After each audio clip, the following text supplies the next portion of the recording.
প্রত্যেকটা কেস হবে, জেনে রাখুন। ছেড়ে কথা বলার লোক আমরা নই, আমরা রেকর্ড করে রাখছি। তারপর আমার যে সিকিউরিটি দেখে তার বাড়িও সকাল থেকে রেড করছেন। তার মানে আপনারা কি আমায় খুন করতে চান না হত্যা করতে চান? আমাকে খুন করলে যদি আপনারা বাংলা পান, চেষ্টা করে দেখুন না। সিপিএম আমলেও অনেকবার খুন করার চেষ্টা করা হয়েছে, আর সেই সিপিএমই তো আপনার এখন দোসর হয়ে গেছে। পচা সিপিএমগুলো সব এখন আপনাদের ওখানে গিয়ে জুটেছে, তাদের বুদ্ধিতে কাজ করছেন। এরপর বলে রাখি, আমরা সব বাড়িতে বাড়িতে পানীয় জলও পৌঁছে দেবো। 1 কোটি বাড়িতে পৌঁছেছে, ওরা টাকা বন্ধ করে দিয়েছে, আমরা করে দেবো।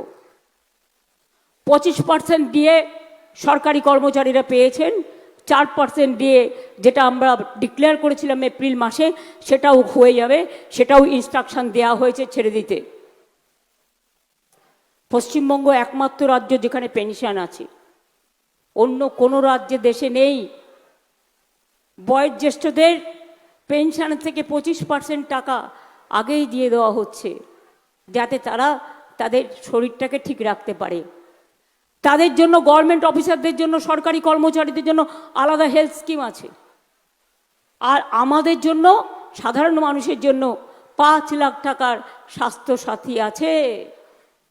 বিনা পয়সায় খাদ্য, বিনা পয়সায় স্বাস্থ্য, বিনা পয়সায় শিক্ষা। কোথায় পাবেন? এমন রাজ্য কোথাও খুঁজে পাবে না কো তুমি। সকল রাজ্যের সেরা, সে যে আমার বঙ্গভূমি, সে যে আমার জন্মভূমি, সে যে আমাদের জন্মভূমি। বহিরাগত গুন্ডাদের নিয়ে এসছে, আর এই 2টো রিটায়ার্ড লোক এসছে বজ্জাত,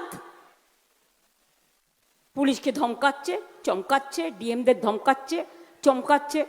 আরে আমাদের রোজই তো ইডি রেড করছে। ইলেকশনের সময় কেন ভাই তোমার মনে পড়লো? তুমি আমাদের এজেন্সিগুলোকে বলছো, যারা আমাদের পার্টির কাজ করে, বাংলা ছেড়ে চলে যাও। কেন?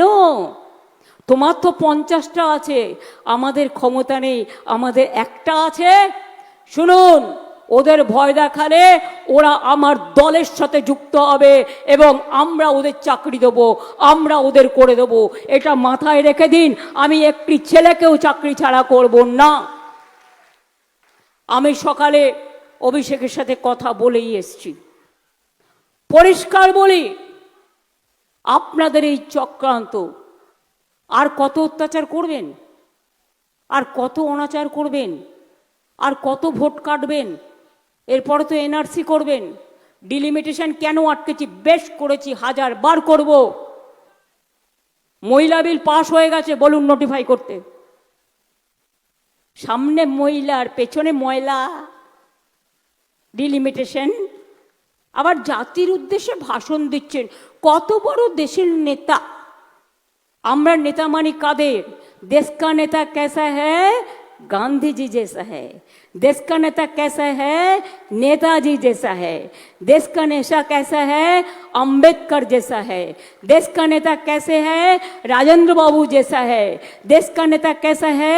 वल्लभ भाई पटेल जैसा है। देश का नेता कैसा है? जो लोग संस्कार किया है, राजा राममोहन राय সমাজ সংস্কার করেছিলেন, ঈশ্বরচন্দ্র বিদ্যাসাগর, রামকৃষ্ণ পরমহংসদেব সব ধর্মকে আগলে রেখে বলেছিলেন সর্বধর্ম সমন্বয়, সবাইকে নিয়ে চলো। স্বামী বিবেকানন্দ আমাদের ধর্মগুরু, রবীন্দ্র নজরুল আমাদের সংস্কৃতির প্রাণ ও কেন্দ্র। স্বাধীনতার লড়াই এই বাংলা লড়েছে, কৃষি জমির লড়াই আপনারা লড়েছিলেন। আমি 14 দিন আপনাদের সাথে রাস্তায় পড়েছিলাম সিঙ্গুরে, আর লরি দিয়ে অ্যাক্সিডেন্ট করার চেষ্টা করেছিল রাতের অন্ধকারে। ভাগ্যিস আমি জেগেছিলাম বলে লরি আটকাতে পেরেছিলাম, তা নাহলে ওখানে 20-25 জন মারা যেত। সিঙ্গুরের জন্য আমি 26 দিন অনশন করেছিলাম। আমার জীবনকে আমি জীবন মৃত্যু পায়ের ভিত্তি করে করেছিলাম কৃষক জমি রক্ষা করার জন্য। আমাদের আন্দোলনের ফলে কৃষি জমি জোর করে দখল হবে না, এই বিল আমি পাশ করেছিলাম। সিঙ্গুরের জমি অধিগ্রহণ করে চাষিদের ফিরিয়ে দিয়েছিলাম। আমি কথা দিলে কথা রাখি। এরপর আমরা করব দুয়ারে স্বাস্থ্য। আপনাদের তারকেশ্বরে গ্রিন ইউনিভার্সিটি করে দিয়েছি রানী রাসমণির নামে। আমরা হসপিটাল থেকে শুরু করে, স্বাস্থ্যকেন্দ্র থেকে শুরু করে, রাস্তা থেকে শুরু করে, কানা নদীর ওপর ব্রিজ থেকে শুরু করে অনেকটাই করেছি। বাদবাকি আগামী দিন ৩,০০০ কোটি টাকার একটা প্রজেক্ট নিয়েছি যাতে আপনাদের বন্যা রোধ হয়। সেই প্রজেক্টটা কাজ চালু হয়ে গেছে। আগামী দিন আস্তে আস্তে আস্তে আস্তে এটাও হয়ে যাবে। মনে রাখবেন, তারকেশ্বর বিষ্ণুপুর রেল লাইন কে করেছিল? আমি করে দিয়েছিলাম। এবং আপনাদের এই লাইনে কোনো রেল ছিল না, এবং বিষ্ণুপুর পর্যন্ত রেল আমি চালিয়েও দিয়ে গিয়েছিলাম। আর তোমাদের এইটুকু করতে 12 বছর হয়ে গেল। তুমি আমাদের 15 বছর দেখাচ্ছ, এখনো হয়ইনি। তুমি তো 14.5 বছরেই সব কাজ বন্ধ করে দিয়েছো। তোমরাও 12 বছর ক্ষমতায় আছো। বলেছিলে প্রতি বছর 2 কোটি করে ছেলে মেয়ের চাকরি দেবে। মোদি বাবু আপনি বলেছিলেন। আমি শুধু 3টে কথা বলি সব বাদ দিয়ে, তাহলে 12 বছরে কত হয়? 24 কোটি। একটাও দিয়েছে? রেলে গিয়ে দেখবেন গ্যাংম্যান নেই। ওই আমি অ্যান্টি কলিউশন ডিভাইস করে দিয়েছিলাম বলে অ্যাক্সিডেন্ট থেকে বাঁচছে। এগুলো সব আমার করা। দিল্লি মেট্রো আমি করে দিয়েছিলাম, মুম্বাই রেল বিকাশ কর্পোরেশন আমি করে দিয়েছিলাম, কলকাতার যত মেট্রো রেল আমি করে দিয়েছিলাম, বাংলাকে রেলে ঢেলে সাজানো 2 লক্ষ কোটি টাকার উপর আমি টাকা দিয়েছিলাম। তোমরা বলেছিলে ক্ষমতা আসলে 15 লক্ষ টাকা করে মানুষের অ্যাকাউন্টে পৌঁছে দেবে। দিয়েছো? পেয়েছেন কেউ? তাহলে কেন মিথ্যে বলেছিলেন? ওই টাকা আপনাকে ফেরত দিতে হবে, আর তা নাহলে আপনার পদত্যাগ করা উচিত মোরালি। তাই তো? পদত্যাগ করুন না করুন, লোকসভায় যা রায় হয়েছে, এই সরকার টিকবে না।